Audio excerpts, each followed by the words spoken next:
గురయ్యారా, ఏడిపించారా, ఏడుపు వచ్చిందా అనేది పక్కన పెడితే వాస్తవానికి జంజీ ఉద్యమం ఇటీవల చూసాం. నీటికి సంబంధించి కాక్రోచ్ జనతా పార్టీ పిలిపించింది. అది ఎందుకు వచ్చింది? ఏకంగా దాన్ని ఉద్దేశించి ఆయన మాట్లాడారు. కానీ అక్కడ దాదాపు 30 మంది స్టూడెంట్స్ ఆత్మహత్య చేసుకున్నారు. 22 లక్షల మంది స్టూడెంట్ల కెరీర్ ప్రశ్నార్థకం అయిపోయింది. ఆ విషయంలో ఎంతోమంది వందలాది మంది విద్యార్థులు లాఠీ చార్జీలు తిన్నారు. చాలా తీవ్రమైనటువంటి గాయాల పాలయ్యారు. సో అప్పుడు ఈయనకి భావోద్వేగం రాలేదా? సార్ ఒకటి సార్, చనిపోయిన వ్యక్తుల గురించి మాట్లాడితే గతంలో కౌలు రైతులకి మనిషికి ₹1,00,000 ఇస్తున్నామంటూ అప్పట్లో ఆయన చెప్పారు. ఈ 2 సంవత్సరాలలో 555 పైచులకు మంది చనిపోయారంటూ మొన్న జగన్ గారు ఎవిడెంటరీగా సిల్వర్ స్క్రీన్ లో 70mm సినిమా వేసి చూపించారు. ఈ మాటని ఇంతవరకు ఈయన ప్రభుత్వం వచ్చాక ఒక్కసారి చనిపోయిన కౌలు రైతుల గురించి ఒక్క మాట కూడా ఎక్కడా ప్రస్తావించలేదు. ఎందుకో మాకు తెలియదు. అదే రకంగా జంజీ అండి, ఈ జంజీ ఉద్యమాల్లో ఏదైతే పిల్లలండి, అసలు మీకు తెలిస్తే లాల్ బహదూర్ శాస్త్రి గారు ఒక రైల్వే శాఖ మంత్రిగా ఉన్నప్పుడు ఒక తమిళనాడుకి సంబంధించినటువంటి ఒక బ్రిడ్జ్ పడిపోయి ఆ బ్రిడ్జ్ మీద ఉన్నటువంటి ట్రైన్ కుప్పగొలిపోతే నిర్మోహమాటంగా, నిష్పక్షపాతంగా, ట్రాన్స్పరెంట్ గా రాజీనామా ఇచ్చేశారు. అలాగే స్వతంత్రంగా రాజీనామా ఇవ్వాలి, కానీ ఈ రకంగా దాడులు, ధర్నాలు, రాస్తారోకోలు, పిల్లల మీద కర్రలతో దాడులు, మహిళలను చూడకుండా జీబుల్లో ఎక్కించి తొక్కించడాలు ఇన్ని జరుగుతుంటే తమిళనాడు సీఎం 2 ఏనుగుల మధ్యలో గొప్పగా గెలిస్తే ఇన్ని జరుగుతుంటే మా నాయకుడు ఏం చేస్తున్నాడో తెలుసా? ఒక చెవిటి ఏనుగు, ఒక పిచ్చి ఏనుగు, ఒక చెవిటి ఏనుగు, ఒక పిచ్చి ఏనుగు. ఇది నేను అంటున్న మాట కాదండి, ఎవిడెంటరీగా వచ్చినటువంటి రిపోర్ట్. దాన్ని మేపలేకపోతున్నాం. దానికి అయినటువంటి ఖర్చులని నేను చెప్పింది అబద్ధమైతే RTI వెయ్యండి, రైట్ టు ఇన్ఫర్మేషన్ యాక్ట్ ప్రకారం వెయ్యండి. దానికి చెరుగడలు తినిపిస్తున్నాడు. చలిలో, ఎండలో పిల్లలు అల్లాడిపోయి తన్నులు తింటుంటే, ఇంటి దగ్గర తల్లిదండ్రులకి నిద్ర లేకపోతుంటే, 3వ కంటికి చెప్పకుండా పిల్లలు బ్యాగ్ తగ్గించుకుంటే కరోల్ బాగ్ ఏరియాలకు వెళ్ళిపోతాము, మేము అక్కడ వాళ్ళతో పాటు ధర్నాకి వెళ్ళిపోతామంటూ ఆంధ్ర రాష్ట్రం నుంచి దగ్గర ఒక 800 మంది ఇళ్లలో చెప్పకుండా వెళ్ళిపోతే, చాలా చోట్ల పోలీస్ స్టేషన్ లో మా బిడ్డ కనపడట్లేదు అన్నాక 3 రోజుల తర్వాత ఢిల్లీలో ఉన్నావమ్మా, నువ్వు చెప్తే తిడతావని చెప్పలేదు, కంప్లైంట్ అది ఇవ్వమాక వచ్చేస్తాము, ఈ 4 రోజులు అయిపోతుంది, మా స్నేహితుడు కూడా అక్కడ ఉన్నాడని పిల్లలు వెళ్ళిపోతుంటే అక్కడ కొట్టేస్తారా, నరికేస్తారా, చంపేస్తారా, బాంబులు వేస్తారా అని ఈ తల్లిదండ్రులకి నిద్ర పట్టకపోతుంటే ఎంత గొప్పగా ఆ పిల్లలు దూషించారంటండి. ఆ బిడ్డలు దూషించే బదులు మీకు సిగ్గు లేదా? లాల్ బహదూర్ శాస్త్రి గారు రాజీనామా చేసినట్టు మీరు చేయలేదా? మీరు ఏదైతే అదేంటది పేపర్ లీక్ అయితే అదేంటి డైపర్ వేసుకోండి అన్నట్టుగా చెప్పేస్తున్నారు. మళ్ళీ ఎగ్జామ్ పెట్టాం కదా అని. అదేంటది? ఎలక్షన్ మాకు నమ్మకం లేదండి, ట్రాన్స్పరెంట్ గా జరగల. ఏదైతే ఈవీఎంలు పెట్టినటువంటి బిల్డింగ్ నిప్పుకి గురైపోయింది. అగ్నిమాపక యంత్రాలు దాన్ని ఆపలేకపోయినాయి. మరి ఈ రోజు మళ్ళీ ఎలక్షన్ పెడతారండి? మీ వల్ల అవుతుందా? మళ్ళీ ఎలక్షన్ పెడితే మీరు గెలుస్తారా? మీ బతుకులకి మీ మీద నమ్మకం ఉందా? మరి పసిబిడ్డలు రాసినటువంటి పరీక్షల్ని మళ్ళీ రాయొచ్చు కదా, మళ్ళీ పరీక్ష పెట్టాం కదా అంటే ఆగిపోయిన గుండెలకి మీరు సమాధానం చెప్తారు? మీకు సిగ్గు లేదు? వేలు ముద్ర వేసుకొని రాజకీయాల్లో వచ్చినోడు ఇలాగే మాట్లాడతాడండి. కష్టపడి పగలు రాత్రి కొన్ని పుస్తకాలు చదివానని చెప్తుంటారు కదా, పుస్తకాలు చదివితే గొప్ప కాదండి. ఆ పుస్తకాల మీద పరీక్ష పెడితే ఏ తప్పు లేకుండా 100కి 60 70 వస్తే కూడా MBBS రాదండి. 100కి 97 96 98 వస్తే కానీ రాని పసిబిడ్డలకి మీరు చెప్పే సమాధానాలు, మీ బతుకులు ఈ ఒక రాజకీయాలండి. సో ఇలాంటి మాటలు దయచేసి నిండు సభలో వాళ్ళని తిట్టిన వాళ్ళని క్షమించాడంట.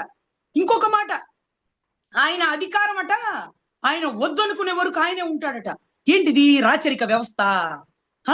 ప్రజాస్వామ్యంలో ఎలక్షన్ ఓటింగ్ ఉంది కదా, అంటే దేశం ఎలక్షన్ మొత్తాన్ని గౌరవ కొణిదెల పవన్ కళ్యాణ్ గారు కంట్రోల్ చేయగలుగుతారా? ఈ రాష్ట్ర ఎలక్షన్స్ నే కూటమి లేకుండా తమరు కంట్రోల్ చేయండి, మీ వల్ల అవుతుందా? ఆయన ఓపెన్ గా మీరు వద్దనుకునే వరకు అధికారం మీ చేతుల్లో ఉంటదంటే అది ఎలా మాట్లాడతారు సార్? అది అసలు మాట్లాడచ్చా? ప్రజాస్వామ్యంలో ప్రజలే దేవుళ్ళు, ప్రజలే తీర్పిస్తారు అనే మాటలు కట్టిపెట్టి ఆయన అనుకునే వరకు ఈ రాజ్యాన్ని ఆయనే వెళ్తాడట. ఏంటి సార్ ఇది? జై శ్రీరామ్ అనుకుంటూ రాజ్యాన్ని వేస్తే కడుపు డొక్కలేండిపోతున్నా అయినా సరే జై శ్రీరామ్ అనండి అనే పరిస్థితికి వచ్చిందా అండి ఈ రోజు? పోనీ అంత గొప్పగా జై శ్రీరామ్ అంటున్న వారు అయోధ్యలో ఎన్ని స్కాములు, ఎన్ని స్కీములు అండి, ఎన్ని కోట్లు దారి మళ్ళీ చేసినారండి. సో భూములు 60 లక్షలు కూడా ఖరీదు చేయని భూములు 60 కోట్లకి ఖరీదు చేసేస్తున్నారు. సో ఇటువంటి పరిస్థితుల్లో రాజకీయంలో ఉండి సేవ చేయడానికి వచ్చిన వాళ్ళు ఒకళ్ళనొకళ్ళు జాకీలేసి లేపుకుంటే ఈ దౌర్భాగ్యమైన మీటింగ్ ని చూడలేకపోయామండి. అక్కడ ఎయిర్పోర్ట్ రావడం వల్ల జిఎస్టి పెరుగుతుందనో, దేశ సమగ్రత పెరుగుతుందనో, లేకపోతే దేశ విదేశాల మధ్య సత్సంబంధాలు నెలకొల్పాలనో, ఈ రాష్ట్రం అభివృద్ధి పదంలో ముందుకెళ్ళడానికి ఎయిర్పోర్ట్ ఒక తార్కాణం కాగలుగుతుందనో ఒక్క మాట చెప్పల. కనీసం ఆ ఎయిర్పోర్ట్ ని మా బోటు వాళ్ళు చూడడానికి ఉంటదా అండి? ఫ్లైట్ ఎక్కే వాళ్లే తప్ప ఒక రోజు, ఒక 30 రోజులు సాధారణ పౌరులు కూడా విజిట్ చేసే అవకాశాలు కల్పించారా? మీలాంటి డబ్బున్నోళ్ళు లోపలికి వెళ్ళి విమానం అంతా చూపిస్తారు, ఎయిర్పోర్ట్ అంతా చూసేస్తారు. కానీ ఆ పాప ఏదో నృత్యం చేస్తున్నారు చూడండి, వాళ్ళు మాత్రం రోడ్డు అవతలే గేట్ల అవతలే మేము లోపలికి వెళ్ళి చూడొచ్చా అంటే no no no not allowed అంట. ఆ దింసా నృత్యం చేసినటువంటి ఆ 15,000 మందికి టోకెన్లు ఇచ్చి లోపలికి వెళ్ళి ఆ ఎయిర్పోర్ట్ అంతా చూపించచ్చు కదా. అప్పుడేమనుకుంటారు ఆ బిడ్డలు, జీవితంలో ఒక్కసారైనా విమానం ఎక్కి ఇంకొక దేశానికి వెళ్ళాలి, లేకపోతే ఈ ఎయిర్పోర్ట్ కి వచ్చి విమానం ఎక్కే స్థాయికి నేను వెళ్ళాలి, ఎదగాలి అని అనుకుంటారు కదండి. చూడనిచ్చారా? చూసే అవకాశాలు ఉన్నాయా? అలాంటివి ఏమన్నా పెట్టాలి కదండి. ఊరికే తప్పట్లు కొట్టి మా పిల్లలు గిన్నీస్ బుక్ రికార్డ్కి వెళ్ళిపోయారట. 3 రోజులు పిల్లలు తిన్నారో తినలేదో, ఎక్కడ కూర్చోబెట్టారో, ఏ రూముల్లో ఉంచారో, ఏ చెట్ల చాటు ఉంచారో అక్కడే ఉంచి నేర్పించి అవన్నీ చేసి రికార్డులు మీరు పొంది మరి బహుమానం ఏమి ఇచ్చారండి? ఆ బిడ్డలకి బహుమానం ఏమి ఇచ్చారు? గురుకుల స్కూల్లో పిల్లలు ఆరోగ్యం లేక తినే ఫుడ్ లో కల్తీ అయి చనిపోయారట. ఆ గురుకుల స్కూల్ నుంచి బిడ్డల్ని తీసుకొచ్చి మీరు హింస నృత్యాలు చేస్తూ సో వాళ్ళకి కనీసం ఎంట్రీ పాస్ ఇచ్చి లోపల చూడడానికి కూడా విజిటింగ్ అవర్స్ ఇవ్వలేదండి. సో దయచేసి ఆ నృత్యం చేసినటువంటి పిల్లలకి అవకాశాలు కల్పించండి. ఆ ఏరియా పరిసర ప్రాంతాల వాళ్ళకి మీరు బస్సులు వేసి తోలిచ్చినారు చూడండి, బయట మీటింగ్లు పెట్టి. బయటేమో వాళ్ళే బయటే, మీరు మాత్రం లోపల. సో లోపల షాపులకి పర్మిషన్ ఇస్తారు. ఎవరెవరికి కాంట్రాక్ట్లు ఇస్తున్నారు? మొత్తం మీ వాళ్ళేనా? అవి కూడా బయటికి తీయండి. ఆర్టీఐ వేయండి. ఏ కులాల వారికి, ఏ వర్గాల వారికి, ఏ గిరిజనులకి, ఎంత మందికి లోపల షాపులు పెట్టుకునే అవకాశాలు కల్పించారో ఇవి కూడా చెప్పండి అయ్యా. ఎదగడానికి అందరం కావాలి, కాదు తినడానికి మాత్రం మీరే ఉండాలా? సో దయచేసి ఎదిగే అవకాశాల్లో కూడా అందరికీ అవకాశాలు కల్పించాలంటూ ట్రాన్స్పరెంట్ గా పరిపాలన చేయాలి. ఆ నిండు సభలో జగన్ అనే 3 అక్షరాల పేర్లు పలికే ధైర్యం కూటమి ప్రభుత్వానికి లేకపోయింది. కానీ ఎర్ర బస్సు రాని ఏరియాకి ఎయిర్ బస్సు అనే పదాన్ని ఒక పసిబిడ్డ నోట నుంచి వచ్చింది. ఆ నోట నుంచి వచ్చిన ఏదైతే అదే పదాన్ని, అదే వర్డింగ్ ని జగన్ గారు రిపీట్ చేసి ఆ స్టేజ్ మీద మాట్లాడారు. అప్పుడు సిగ్గనిపించింది ఎక్కడంటే, 15 ఏళ్ల నుంచి తమరు సుపరిపాలన అందిస్తున్నారన్న వారు ఆ ఏరియాకి బస్సు లేకపోవడం ఏంటండి? మొన్న మధ్య క్రీడలండి, మొన్న ఏదో ఒలింపిక్స్ కి వెళ్ళినటువంటి ఏదో జరిగింది కదండి, మహిళా క్రికెట్ టీం. పవన్ కళ్యాణ్ గారిని అడుగుతున్నారు, మా ఏరియాకి బస్సు లేదండి వేయించండి అంటే ఆయన అడుగుతున్నారు. అందరూ నన్నే అడిగితే ఎలా? లోకల్ ఎమ్మెల్యేని అడగాలి, కలెక్టర్ని అడగాలి, ఏం జరుగుతుంది? ఆ బిడ్డ నోరు తెరిచి బస్సు అడగడం ఏంటి ఆ ఏరియాకి అనేది కూడా విన్నాం. కాబట్టి అప్పటి వరకు ఆ ఏరియాకి బస్సు వేయలేనటువంటి అనుభవజ్ఞుల్ని మరి పవన్ కళ్యాణ్ గారు ఏమనుకోవాలో అది ఆయన విజ్ఞతకే వదిలేస్తున్నాం. ఆయన దయచేసి ఏడుపు అనే పదాన్ని ఇప్పుడు వాడకూడదు. దాన్ని భావోద్వేగానికి గురయ్యానని ఆ పదజాలాన్ని వాడండి. దయచేసి మిమ్మల్ని మీరు తగ్గించుకోవద్దు అని మా తరపున వాదన, అభ్యర్థన అండి. అయితే ఇక్కడ మీరు చెప్పినట్టు జగన్ అనే పదాన్ని ఉచ్చరించలేని పరిస్థితి ఎందుకు వచ్చిందంటారు? ఎవరు భయపెట్టారంటారు? ఎందుకు అంత ఒత్తిడికి లోనయ్యంటారు?